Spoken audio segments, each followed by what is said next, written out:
Hi guys, welcome to another episode of Jadenntube. Here to manifest that I played Big Brother. I played one of the most dominant, strategic, bad bitch games in Big Brother history. Bitch, I won Big Brother.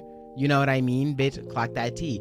I have not been here in like 2 fucking weeks that I literally forget like what the fuck if I say anything else in my manifestations. Like I'm actually like not sure. But hey guys, I'm back. I'm going to quickly record an episode. It's probably going to be like 30 minutes long. I'm not doing the editing. I'm not fucking doing it. It's truly just like a full version of my English 110 final that I'm submitting. Jadenntube is being featured in my English 110 final talking about black skin, white mask. This episode basically is going to be a more open dialogue and more open conversation about the discourse of race, black assimilation into white culture, and how assimilating into like a white culture is kind of like a virus, and how it changes your perception on yourself, your race, others around you, your merit of success. And basically in my final, I basically talked about the 3 different generations between me, my grandfather, and my actual father, my biological, sorry, I don't know why I said biological father, but me, my grandfather, and my father. I talked about the 3 different perspectives about the introduction essay that I had them read and how they felt about it. The main conversation and the main things that we talked about was, do black people want to be white? And that delved into, when a black man marries a white woman, does he also want to be white? And then we concluded the conversation off with, do you think black people should be responsible for dismantling this type of system, right? So this one is going to be, it's going to be a little more unedited, and it's probably going to be like much longer. That's why I didn't want to submit this one directly for my final. But I do think this one is like more prone to Jadenntube, because Jadenntube is like very unscripted, very unedited. So sometimes I tell you guys like, you know, it's not for everyone, because I understand like I come up here and I talk about like niggas and I talk about like drama and shit like that. So when I come up here and I have like racial discourses, I'm like, just to let you guys know, like, if you guys aren't into this, like, this is what I'm going to be talking about. But like, why the fuck aren't you guys into this? You guys definitely should be locked the fuck in when I talk about politics or racial discourse, black assimilation, white supremacy. When I talk about any of that shit, you guys should be as locked in as to when I'm talking about the niggas I don't fuck with. You know what I mean? Let's prioritize things. You know what I mean? Let's prioritize certain things. So the first question that I proposed to my grandfather and my father was, do black men want to be white? We're going to first talk about my grandfather's response, right? My grandfather's response was, black men don't want to be white, they just want to be equal, right? Or black men don't want to be white, they want a fair chance as their white counterparts. This kind of goes against Fanon's argument, where Fanon feels like black men do want to be white. Fanon argues that the black man wants to be white, the white man slaves to reach a humane level. For the black man, there is only one destiny, and it is white. Where me and my grandfather disagree with that is because I think Fanon, so there's Fanon and my father, me and my grandfather, right? Fanon and my father feel as if, I think they lack introspective, and I think the main difference between Fanon and my father and me and my grandfather is our merit of success and how we view success. I think Fanon and my father prioritize a capitalist civilization, and the only way for a capitalist civilization to flourish and to even exist is on the basis of exploitation, right? So where they view the merit of success on the basis of capitalism, which I think is rooted in white supremacy, me and my grandfather just don't view it that way. And that's why we don't see it as black men want to be white. We see it as, this is forced assimilation into a white culture that only upholds these white values and these white factors. Whereas Fanon and my father see it as a choice. They see it as a choice to strip yourself of blackness in order to assimilate into white culture. But in my opinion, Fanon and my father, they lack the ability to, which is weird because they recognize it, but then it's like they are kind of like, okay, well shit, we're here. It's kind of like a defeatist attitude, you know what I mean? It's like they lack the introspective and the ability to see the implications and the residue of 400 years of bondage and fucking slavery, and years of discrimination and the lack of voting rights. It's like they fail to see that because of all of this shit that has happened, although it's not right in our face anymore, there are still repercussions and, you know, fallout from what happened. So whereas me and my grandfather can recognize that black people don't want to be white, black people just want a fair chance as their white counterparts, Fanon and my father feel as if black people want to be white because black men and black people are willing to strip themselves of their black identity, to literally put on a white mask, to cosplay and fit into white supremacy, white, you know, modernized civilization, white Christianity, nationalism, whatever. You know what I mean? So that actually moved into our argument and the next conversation of when a black man marries a white woman, he is trying to be white. Fanon says, as one of his closing arguments in the introduction, it is observed that there is no common link between the Negro of this chapter and the Negro who wants to go to bed with a white woman. In the latter, there is clearly a wish to be white, a lust for revenge. I'm asking my grandfather this question. My grandfather is married to a black woman, and my father is married to a Latino woman, right? Fanon, or let's just say that my father doesn't agree. My father feels as if, well, again, my dad views it in two different ideologies or two different ideas. My dad is like, okay, well, do you want to look at it through a 9-to-5 regular person, or do you want to look at it through a successful, rich, wealthy person? Because he's saying from a 9-to-5 person, when they have like interracial relationships, no, they're not trying to be white. But if they're successful and they're in one of these higher fields, then yes, they are trying to be white. Whereas that's what my father says, right? And I kind of think that is also similar to what Fanon is arguing. My grandfather argues that no, they're not trying to be white, they're also just trying to be accepted. There's also this stigma that they both pointed out about black women being too rebellious or being too opinionated to marry, which we're gonna get into that, right? So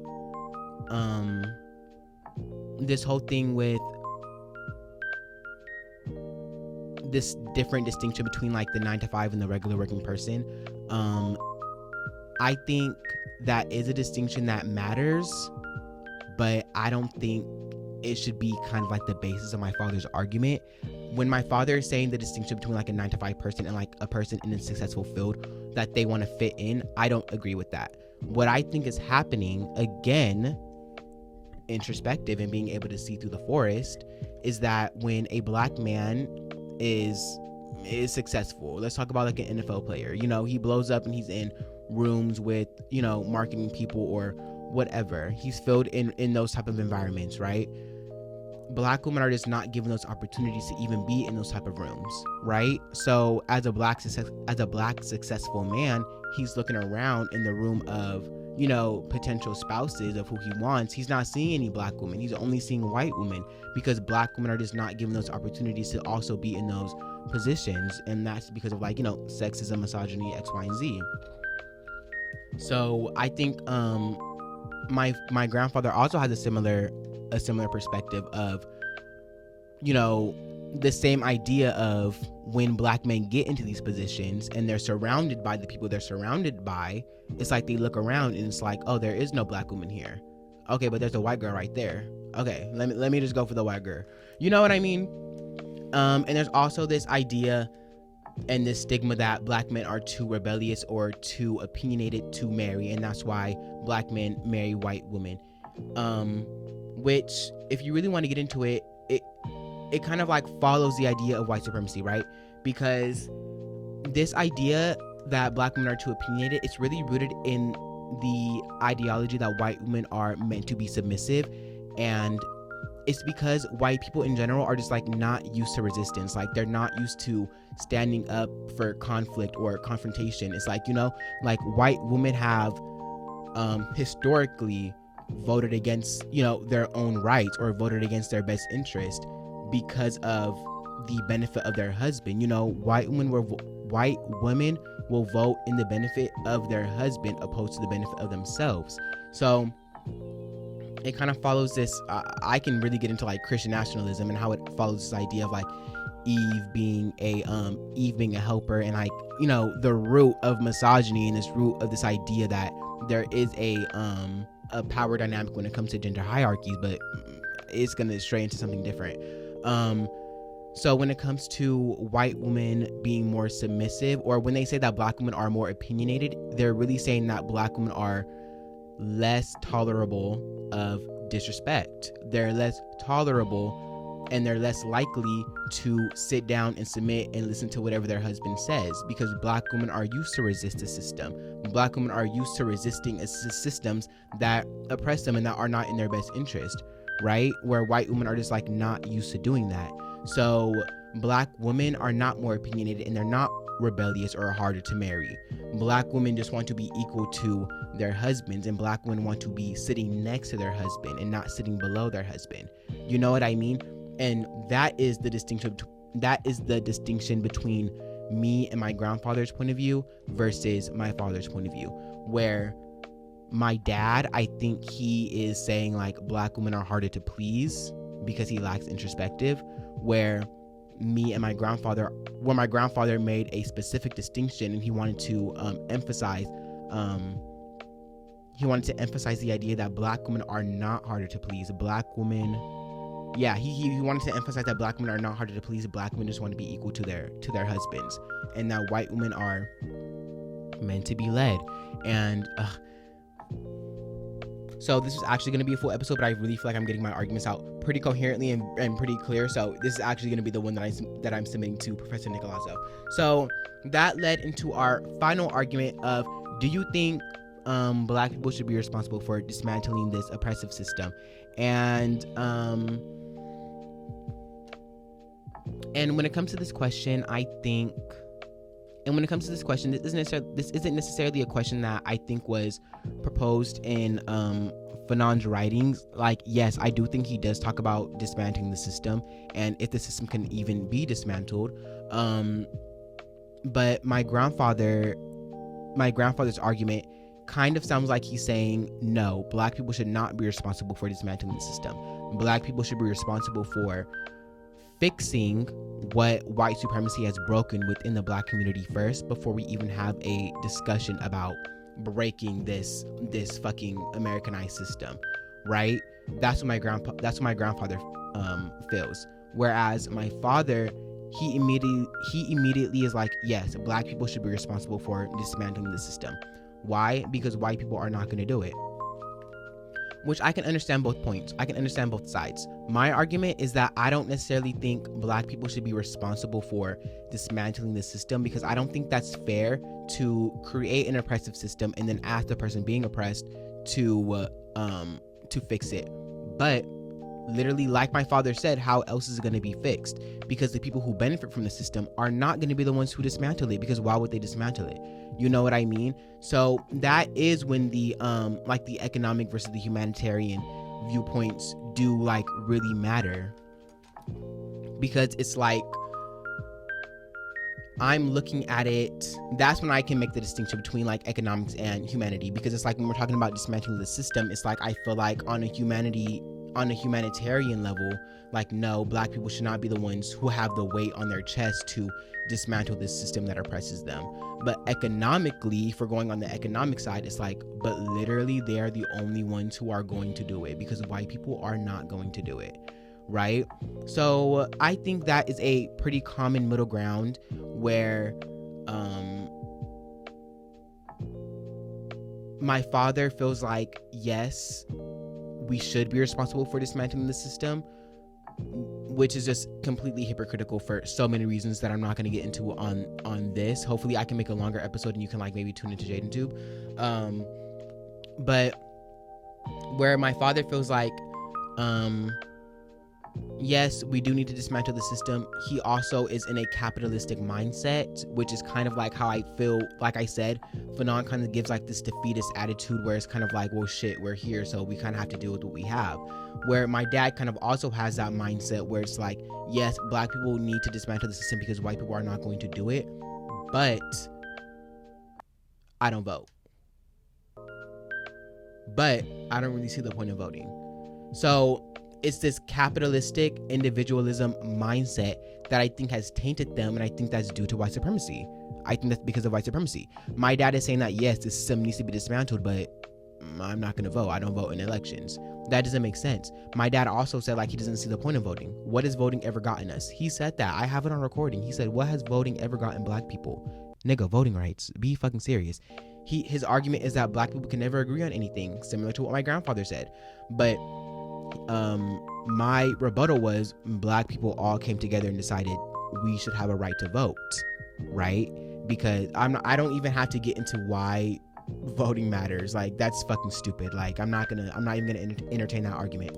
But I think the main difference, and what I'm going to conclude my English 110 final off being, that the main difference and the main distinction that I viewed in having this open dialogue with my grandfather and my father was this capitalistic mindset, this idea of prioritizing capitalism over humanity, right? Where my father and I think Fanon have this brainwashed, tainted, well, you know, Fanon, I think he dismantles and unpacks why he thinks this way, so I don't want to say Fanon is tainted, but you know, like, my father has this tainted mindset that is rooted in capitalism and that is rooted in the exploitation of people that alters his mindset due to his assimilation to white culture. My father's black assimilation to white culture has tainted his mindset to become very capitalistic and very individualistic, which results into him lacking introspective because he is unable to see the implications of the black experience in the black past and how it affects us in real life. And yes, I do agree with everything I just said, but I will say it's like this weird thing that I think Fanon said that Fanon also does, and which kind of confuses me about Fanon and my father, because it's like they point out this idea and they point out this distinction of, like, yes, we can understand how this generational curse of slavery and, like, trauma and bondage and all that shit has led us to here. We recognize that and we can see that, but, you know, hey, it is what it is. You know what I mean? And I think that's very selfish. That's very individualistic. You know what I mean? Instead of rebelling, like I said, just being comfortable in white supremacy, being comfortable in the system, whereas my grandfather, he wasn't able to be comfortable in the system. My father, because America wasn't necessarily rooted in racism when he was coming up, it was rooted in more so racism, but he was able to benefit more from this capitalism than my grandfather is, and that I think, because I recognize it, I refuse to be a part of. You know what I mean? So that is the main difference. I'm going to conclude it there. I'm going to end it off by saying the main difference is forced assimilation, the choice to assimilate. Where me and my grandfather feel like this is forced assimilation, but none of my father feel like this is a choice to assimilate. Stripping yourself of the black identity is a choice to fit into the white narrative and to fit into the white culture. Whereas me and my grandfather see through the, you know, I think we have the introspective and the ability to see that this is not a choice. This is forced assimilation. And the only way to dismantle the system is to bring the black people together first before we can dismantle it as a whole. In my opinion, do I think black people should dismantle the system? I think people in power who have the opportunity to do it should do it. I think if you have a platform to point out white supremacy and to point out injustices in the black community, I think you should fucking do it. I have a platform, or I have a very fucking small platform. Bitch, I have 9 subscribers. Like, I have like 13 subscribers, I mean. So, like, yes, I do what I say, and I do what I can. I come up here and I talk about politics, and I go on my fucking TikTok and I talk about, you know, injustices and everything I just talked about right now. Like, I do that. So I think if you have the opportunity, you should do it, but I don't think it should be all on the way of black people. And I'm going to conclude it there. That was my final. I'm going to give a special shout out to Ivy. You have been an amazing TA. An even greater shout out to Professor Niccolazzo. You have been so insightful. You have provided me with so much material even outside of this class, I've taken 3 classes with you, and all of them have been amazing. Your trans literature class has completely inspired me to write and talk about the Trans Erasure Act of 2025. I have an entire Jadenntube episode talking about the Trans Erasure Act of 2025, which is an essay that I'm going to be submitting to, like, you know, the English departments, or I'm trying to get some money, girl. Come on. But yeah, thank you so much. You are an amazing professor. I always appreciated the light you brought to the classroom. You always had a positive attitude, and you know, you are just so much more appreciated than I think you may know. And I hope you know how appreciated you are from not only me, but the people who I spread your information to. We love you, and you know, we only wish the best for you. So thank you, Professor Niccolazzo, again, one more time. This is my English 110, I think, final. And yeah, hopefully I see you on campus. Hopefully I see you guys soon. Bye.